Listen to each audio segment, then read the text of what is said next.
Motivation को लेकर आपको जब भी ऐसा लगे कि आप डीमोटिवेटेड हो रहे हैं, देखिए मोटिवेशन के दो तरीके होते हैं। एक तरीका होता है हवाई किस्म का तरीका। मेरे जैसे किसी स्पीकर को बुला लीजिए, ये हवाई तरीका है, इससे कुछ बात बनती नहीं है। लगता है कि बात बन गई, बनती नहीं है। और कई मोटिवेटर्स तो मैंने ऐसे देखे हैं जो मंच पे आके आगे लगा देते हैं, यस यू कैन, सब बोलेंगे यस वी कैन, सबको लगता हो गया। वो असर रहता है आधे घंटे तक। जैसे गुब्बारे में हीलियम गैस भरते हैं, गुब्बारा उड़ता है, गुब्बारे को लगता है कि मैं तो महान हूं, मैं तो हवा में हूं, आसमान में हूं। थोड़ी देर में गैस खत्म हो जाती है और गैस खत्म होते सूर्य के नीचे आता है गुब्बारा। एक तो वैसा मोटिवेशन है कि मैं थोड़ी आग लगा दूं, 10 बार जोर से बोलूं, आप भी बोलो जोर जोर से, एकदम खून गर्म हो जाए, आप बाहर निकले, आपको लग रहा है कि आप कुछ भी कर सकते हैं। आधे घंटे बाद लग रहा है अरे हम तो वैसे के वैसे हैं। एक तो वो मोटिवेशन है जो आधे एक घंटे वाला होता है, उसमें मेरा कोई इंटरेस्ट नहीं है, ना मैं वैसा मोटिवेटर बनना चाहता हूं। असली मोटिवेशन कहां से आता है? एक तो असली मोटिवेशन ऐसा नहीं होता कि एक साल में एक स्पीच सुनी, एक साल के लिए मोटिवेट हो गए, नहीं। असली मोटिवेशन आता है जिंदगी की ज़रूरतों से, आसपास से, डेली लाइफ से आता है। और डेली लाइफ से मोटिवेशन चाहिए तो क्या करना चाहिए? ये मैं 3-4 टिप्स दे रहा हूं, आप सब इसको फॉलो करें, आपको डीमोटिवेशन कम से कम नहीं होगा। एकदम आराम से जिंदगी जीनी है, दुखी होना ही नहीं है। सबसे पहली बात, अपने आप से इतनी उम्मीदें नहीं पाल लेनी है जो पूरी नहीं हो सकती। और मैं आमतौर पर जब मोटिवेशन के लिए कोई मुझसे कहता है ना, मैं कहता हूं बच्चों को मत बुलाइए, उनके पेरेंट्स को बुला लीजिए। पेरेंट्स को समझाना ज्यादा जरूरी होता है कि बच्चों से इतनी उम्मीदें ना पाल लें कि बच्चों को जीना मुश्किल हो जाए। पेरेंट्स की एजुकेशन ज़्यादा ज़रूरी है। भाई मैं देखता हूँ मेरा बेटा पढ़ने में ठीक है, बहुत तोप नहीं है, मैं चाहता भी नहीं कि तोप बने, ठीक से पढ़ ले, मस्त रहे एकदम। पर हमारे गली मोहल्ले में कुछ बच्चे तोप हैं, उनके माता पिता रात दिन लगे रहते हैं। मम्मी फिर से 10th क्लास कर रही हैं, पापा भी 10th क्लास कर रहे हैं, बच्चा भी कर रहा है। रात दिन माँ बाप भी पढ़ा रहे हैं उसको, बच्चा पढ़ रहा है, पूरी फैमिली 10th क्लास कर रही है। और बच्चे के 10th क्लास में 99.8% मार्क्स, उसके बाद भी दुखी, 0.2 क्यों नहीं आए? और हमारे वाला 50 में खुश रहता है कि बहुत आगे, काफी है, इससे ज्यादा क्या करेंगे? अगर आपने बच्चों से इतनी उम्मीदें पाली, इतना कंपटीशन में उलझा दिया, बेटा तुम्हें फर्स्ट आना है, टॉप करना है, 100% लाना है, ये करना है, वो करना है, आपका बच्चा कितना भी टॉप कर ले, वो कभी खुश इंसान नहीं बन पाएगा।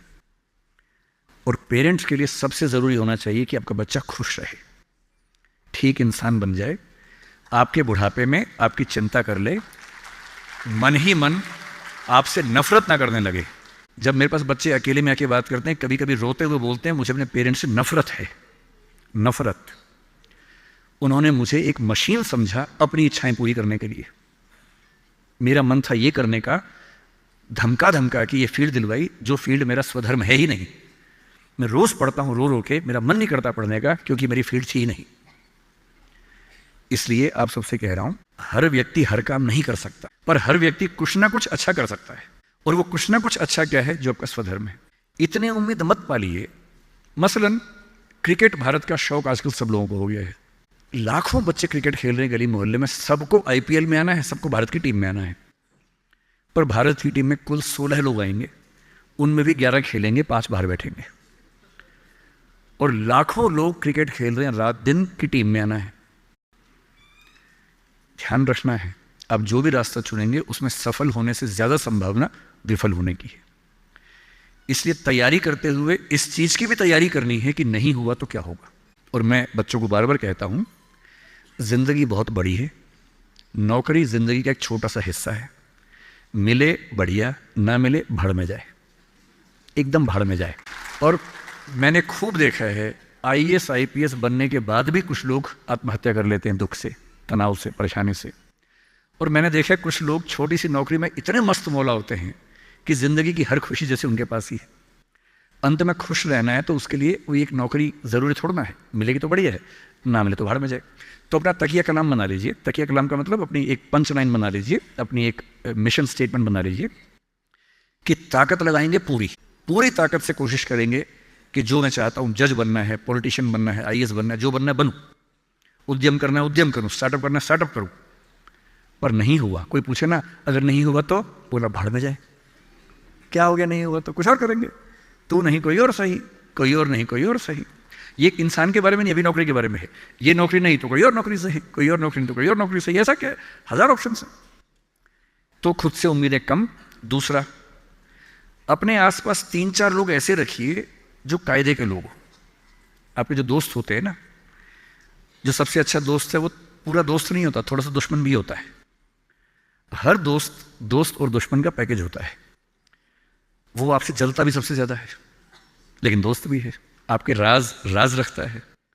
आपके पेरेंट्स को वो सब नहीं बताता जो पेरेंट्स पूछते हैं उससे, क्योंकि आप भी नहीं बता रहे उसके पेरेंट्स को। एक म्यूचुअल अंडरस्टैंडिंग है। लेकिन जब दोस्त ऐसा होता है ना कि दूसरा दोस्त सफल हो जाए तो हमें जलन होती है, ईर्ष्या होती है, जो कि नेचुरल है।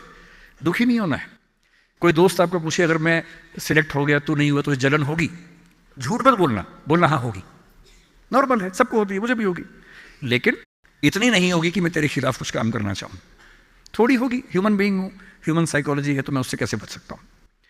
अपने आसपास 3-4 ऐसे लोग रखिए जो जनरली पॉजिटिव रहते हों, मनहूस ना हो।